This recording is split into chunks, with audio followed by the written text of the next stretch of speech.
when people say this is not what we voted for, there is an intrinsic lie in that statement. It is suggestive of a scenario where we actually voted for the career criminal that is currently ensconced in the presidential office. We didn't vote for him. Everything in the public domain makes it clear that this guy did not win the election. He's running an illegitimate government and has no business sat in that office. That is the reality. Anything beyond that is a lie. So when people now say that they're having buyer's remorse, they will say that because they voted for him. And that's fine. He has now revealed himself to them. They can have their buyer's remorse. But what about those of us who not only did not vote for him, we knew all along that this man was going to be evil and that he's bad for everybody. And we warned everyone. And people listened. They fought to make sure he did not emerge. And this man has proceeded to force himself into the office, and he is proceeding to corrupt every strata of that same society. So if some people are having buyer's remorse, they can discuss their buyer's remorse. I'm actually not too keen. So somebody said he was misled. They defrauded him into supporting APC.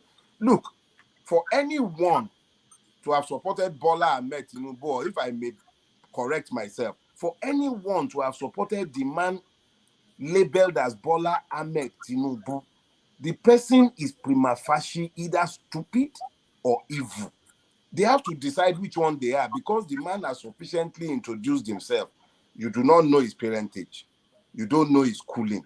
You know nothing about his past. You know the name he's claiming is not his name. So when you have that kind of person elevated to the highest office in the country, how can you talk about Ganduje? How? When you cook jollof rice, the best of the ingredient goes to the bottom of the pot. The bottom of the pot are the ones that are governing our country. Bottom pot. The bottom pot of Nigerian evil have risen to the top of Nigerian offices. The Senate president is a crook.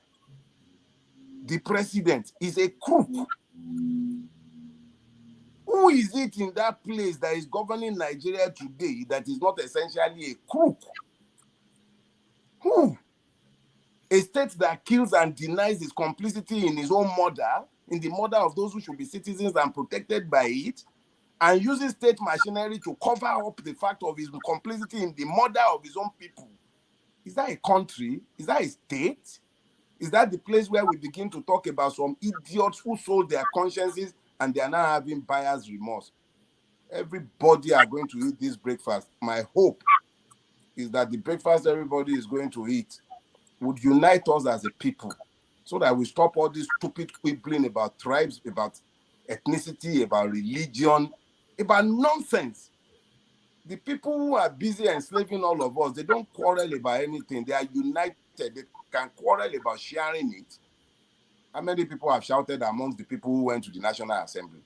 How many have come out to complain that they have voted too much money to themselves? Not one, at least to my own knowledge.